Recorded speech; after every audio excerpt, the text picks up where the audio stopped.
It was like my album release party at my club. We chilling in the club. So followed me back to my crib. I got a double gate in my community at the time. I'm living in Atlanta, Georgia, in a mansion. Double gates. Come through the gate. I'm in the studio listening to some beats.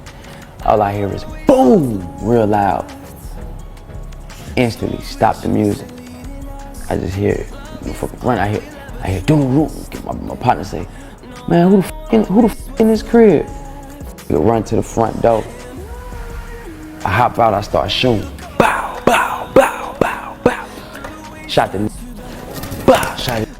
Well, he had an album release party one night, and being the showstoppers, we went up there, cause we supposed to be having our song on the album. But we never knew that his verse was gonna be on there.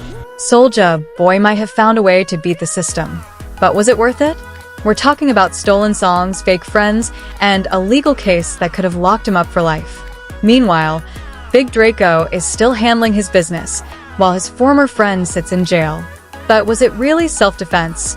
Or did Soulja Boy plan everything to save himself? It all started years ago when Soulja Boy was celebrating his album release. After partying at one of his clubs, he and his crew went to relax at another spot. That's when his friend Ob noticed something strange. A car kept circling the block. They weren't sure if it was just fans or something more dangerous. Tell me what you heard.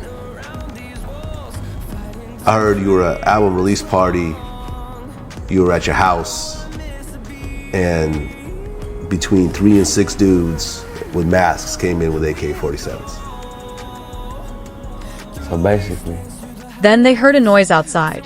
Soulja Boy, always ready, grabbed his gun and went to check it out. According to his story, he saw masked intruders sneaking around and started shooting.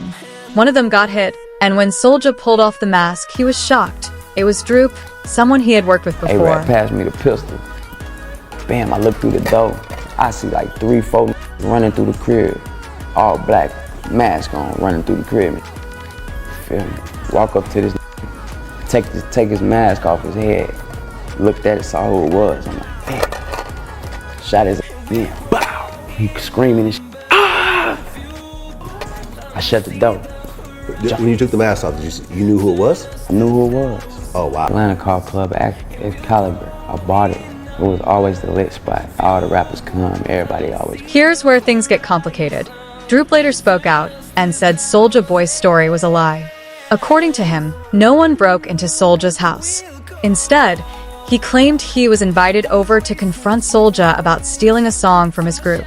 Somehow, the track ended up on Soulja's album without their permission, with Soulja's verse added on top like it was his own. Were the police cool with you, or were y'all like... It was good, everything was good. Okay. And it was self-defense, 100%. Self-defense. Self-defense. Unless there's direct evidence or circumstantial evidence that's credible and that's competent in a courtroom, it's a storytelling. Droop claimed that when he showed up to talk, things got out of control. Soulja was the first to pull a gun, and in the chaos, Droop got shot. He woke up in a hospital bed, handcuffed. With the police accusing him of trying to rob Soulja Boy, the whole situation turned into a messy back and forth, with different people telling different stories. Even the police weren't sure who to believe. Droop spent 9 months in jail while the case played out. His lawyer, Brian Steele, the same guy who worked on Young Thug's case, negotiated a deal, and Droop ended up serving just a year. But what really happened that night? That's still a mystery. Police arrive. It's clearly self-defense. The guy is still on the floor? Yep. He's still alive? Yep. Nah. I don't want to talk about all that. Okay. Soulja Boy's guy, Ob, backed up his story, saying masked men really did try to break into their house. But here's the thing. By then, Ob and Soulja Boy had already fallen out, so some people think he had no reason to lie for him. Still, his shaky tone while telling the story made people wonder if there was more to it than what Soulja was letting on. Droop has always said the home invasion story was just a cover-up to keep Soulja out of trouble. According to him, the whole thing was really about the stolen song, not a random robbery. But since the police seemed to side with Soulja, many believe Droop's version of events never really stood a chance. So when I went to go talk to him, good conversation turned bad. Okay, what does that mean? We was talking about contract. We was talking about money. And he went from saying, we ain't getting nothing, basically. He ain't gonna give us nothing because he gotta take care of himself first. I slapped him. Okay. Open hand? Open hand. All right, so then what happened? After I slapped him, he reached for his pistol and he just started letting all his shots off. Soulja Boy isn't exactly known for keeping close friends. Over the years, he's had public beef with several people in the industry, even some of his closest collaborators. Droop's story is just one of many accusing Big Draco of shady moves. Whether it's stealing songs or abandoning his crew when things get tough, Soulja told his side, claiming he was just defending his home, but the details had people questioning the whole story. Some called him a hero, while others thought he was just hyping it up for clout. Now, with Droop's allegations out in the open, that interview feels less like the truth and more like a defense strategy. I kept things professional.